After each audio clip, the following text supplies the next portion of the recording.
This is Chapter 25, the Neurologic System.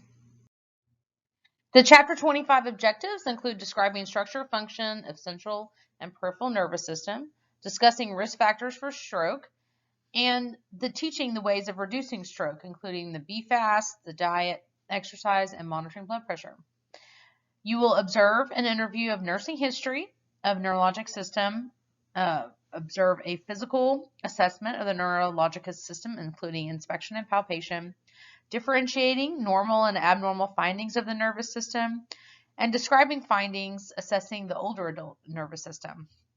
You will analyze, interview, and physical assessment data, nervous system nursing diagnosis, and understanding tests for neurologic assessment, including cranial nerve test, Romberg, gait types, and reflexes, including the grading and locations of reflexes. Now, the structure and function of the central nervous system includes the brain and spinal cord. These are covered by meninges or connective tissue. The subarachnoid space surrounds the brain and spinal cord and is filled with cerebral spinal fluid, which cushions the brain and spinal cord. The central nervous system upper motor neurons influence the lower motor neurons as well. The brain includes the cerebrum, cerebellum, the thalamus and hypothalamus, and the brainstem. The cerebral cortex encompasses the cerebrum, which is the outer layer of the nerve cell bodies, and this is where the human's highest functions occur. There are two hemispheres to the cerebral cortex and 4 lobes. The left hemisphere deals with language, speech, reading, and writing. The right hemisphere deals with emotions and attention. The frontal lobe works with voluntary movement and Broca's speech, talking and writing, as well as emotions, intellect, and reasoning. The parietal lobe deals with touch, pain, temperature, and 2-point discrimination. The temporal lobe is receiving and interpreting ear impulses, and the Wernicke's area is located there. The occipital lobe is the visual receptor center and influences ability to read and understand. The brainstem includes the midbrain, pons, and medulla oblongata. The cerebellum is located behind the brainstem and works with coordination and smooth involuntary movements, including equilibrium.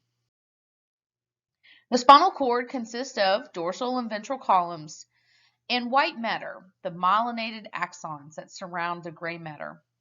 The ascending sensories carry impulses from body to the parietal lobe.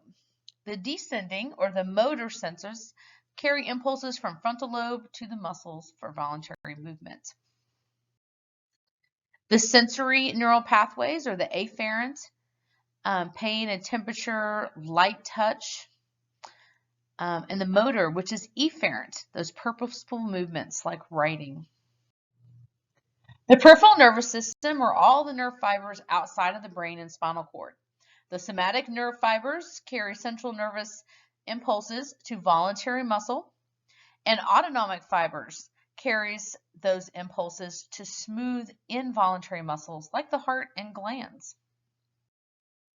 There are 31 pairs of spinal nerves that correlate with the vertebrae from which they exit. There are sensory and afferent nerves in the spine, and they exit in an orderly manner. Each of the spinal nerves innervates an area of the skin called a dermatome. The dermatome is typically supplied from one spinal cord segment. If a nerve is injured or severed, some sensations can be transmitted by adjacent nerves as well. So there can be partial sensation, etc.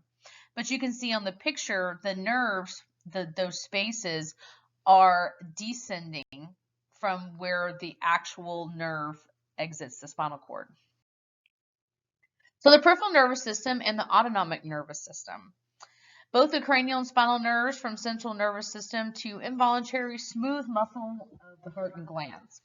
So we know the sympathetic nervous system, or the fight or flight, is activated during stress. That physiologic response of decreased gastric secretions and motility bronchial dilation, increased pulse rate, and pupil dilation. When the fight is over and the body is restored, the parasympathetic nervous system restores those functions, decreasing the heart rate, bringing back to the equilibrium. The cranial nerves enter and exit the brain.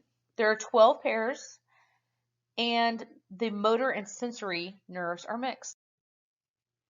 There are different ways to remember the cranial nerves, but you will need to remember the names and the types of tests that are being done for these cranial nerves.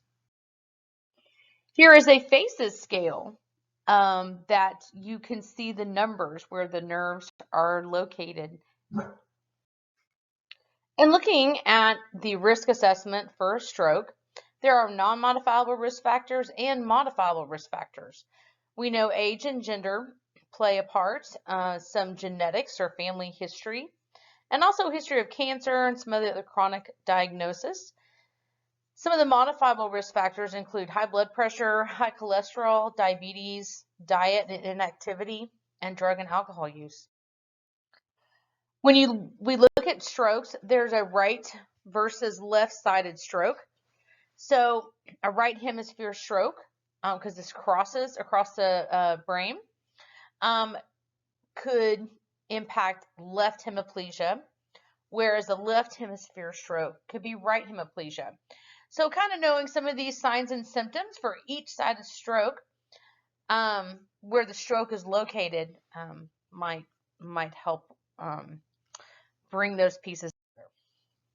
There are other types of stroke, including the cerebellar stroke, which impacts coordination and balance, and the brainstem stroke, which we know the brain, the midbrain pons, and medulla oblongata all manage the respirations, blood pressure, heart rate, etc. And when there's injuries to those spaces, a lot of times your patient will be on life support. Now we'll ask you and for you as a healthcare provider and in the community to know the signs of stroke. Any sudden changes in numbness, especially unilaterally, confusion, vision, balance, and headache. We look at those as signs of a pathological problem. So we use BFAST with this mnemonic. Now the T in BFAST is for time.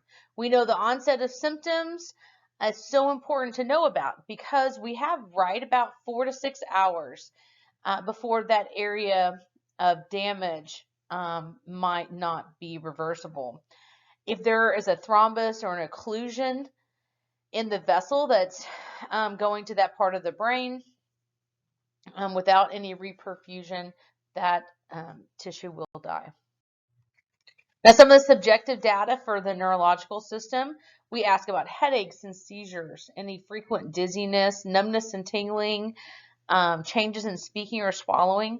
And in addition, when you're talking about these things, depending on if the patient has these, you would also want to know what the onset is for these. What have they been doing? What makes it better or worse, etc. So in the aging adults, we talk to them the same about their dizziness. Is this a chronic problem? If this is a new onset problem? We know that as people age, there is some issues with risk of falls, maybe some diminished equilibrium response in the cerebellum. And sometimes senile or intentional tremors are experienced. For example, if an older client is handing something and they have some tremors when they're doing a voluntary movement, we call it a senile tremor. Now, obviously, any sudden vision changes, sudden hearing changes, that is not an age-related problem. That is a pathologic problem. But over time, there is some atrophy of the brain, decreased cerebral blood flow because of the overall volume in the body, and just a slowing of their neurons and motor movements. So when we're doing neurological exams, there's a complete neuro exam and there is a neuro check. that we do. So the complete neuro exam is if somebody has a neurologic issue, we're going to do a complete exam, including a mental status review, assessing cranial nerves, doing the motor and cerebellar test, sensory systems, and reflexes. When we're doing the rechecks, like with our shift assessment, or if there's an emergent change, we're going to assess the levels of consciousness, the pupils, the movement and strength, sensation, and we're going to do a set of vital signs. So here are the components of the complete neuro exam. Understanding the mental status evaluation, assessing their communication, the cranial nerves evaluation, assessing all 12 of those cranial nerves. The cerebellar systems, we assess their gait, their coordination, and the sensory systems. We're going to assess and see the status of those posterior columns and parietal lobes. So the change in LOC, or levels of consciousness, is the earliest, most sensitive indicator. And if you're assessing orientation, if you're assessing alertness or arousal to stimuli, these are the first things that we would look at when talking to your patient. So your patient is fully alert when they the eyes open spontaneously and they're able to answer all the orientation questions and follow commands. If I ask my patient to squeeze my hands, they're able to respond and squeeze my hands following commands. We use the Glasgow-Coma scale as a way to validate levels of consciousness. So the Glasgow-Coma scale is built with a 15-point scale. The best response to eye-opening, motor response, and verbal response is what we're looking at. So a fully alert person that meets all the points in all of those sections is a 15. Now, if the patient's score is 7 or less, that could be a coma. So be sure you're comfortable with the definitions of the levels of consciousness, and know that in the case of the neuro issues, increased intracranial pressure, hemorrhage, or aneurysm can cause a change in levels of consciousness. Also, if patients have dementia or delirium or substance issues, that can also cause a change. So when we're talking about speech, we're looking for normal, moderate tone and pace, clear, articulate speech. If a patient's speech is slow and repetitive, like Parkinson's, or loud and rapid, like manic phase of bipolar disorder, that would be something we would want to know. Is this a new onset, or this is a baseline for the patient? So some other parts of the neuro exam are assessing reflexes. Typically, you will not assess reflexes with the hammer as a bedside nurse, but you need to know why we're assessing reflexes, where the reflexes are, and the grading of the reflexes. In the examination of the cranial nerves, here are the names of all the cranial nerves. Cranial nerve 1 is olfactory. We're assessing by smelling sense. Cranial nerve 2 is optic. We're addressing near vision acuity and the peripheral visual fields. Cranial nerve 3, 4, and 6 are oculomotor, trochlear, and abducens. And we assess these with the diagnostic positions test, or the 6 cardinal fields. Cranial nerve 5 is trigeminal. We assess this by clenching teeth and assessing the temporal and masseter muscles, and assessing the sensory with light touch on forehead, cheeks, and skin. Cranial nerve 7, the facial, we assess that by smile, frown, and wrinkle of the forehead, puffing cheeks, and closing eyes tightly to resistance. The sensory aspect is the anterior 2/3 of the tongue for taste. Cranial nerve 8 is the acoustic and vestibulocochlear, and we do that by the hearing or whisper test. Now, Weber and Rene is something that is a base test, but you will not do that as a bedside nurse. Cranial nerve 9, glossopharyngeal. We see the uvula rise symmetrically when the patient says ah, And also this is utilized in swallowing or gag reflex. Cranial nerve 10, the vagus nerve, also promotes swallowing and talking and digestive juices. It is a wandering nerve, so vagal responses occur in multiple places in the body. Cranial nerve 11, the spinal accessory, is shrugging shoulders against resistance and turning head against resistance. And then cranial nerve 12, the hypoglossal, that's the mobility and strength of tongue. And we assess that by providing resistance into the side of the cheek with the tip of the tongue. We assess the motor systems by looking at the bilateral muscles for size and symmetry. We're looking for symmetric muscles and for any atrophy. Many times, if patients have had a stroke on one side versus the other, the affected side, those muscles, if they are not used, will atrophy and have a wasted experience. That loss of motor function causes the muscles to waste.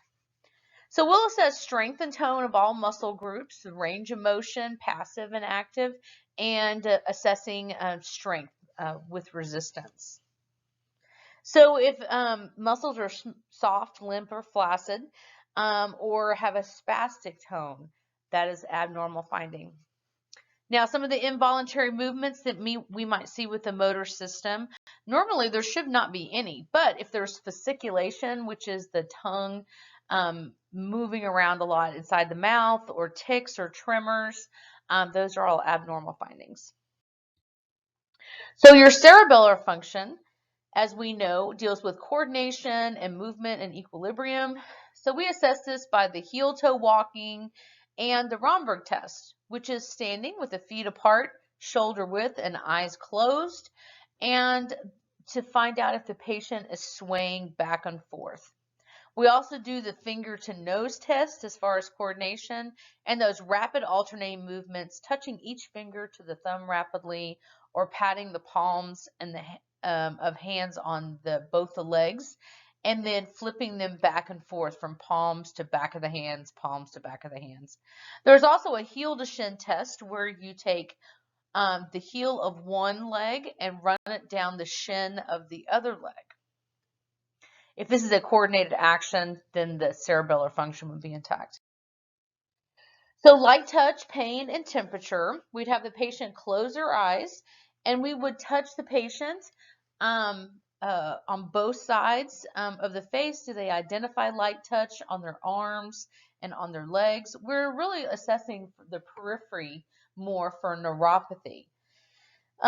If they assess light touch, if they are not able to assess light touch, maybe putting a little bit more pressure on there.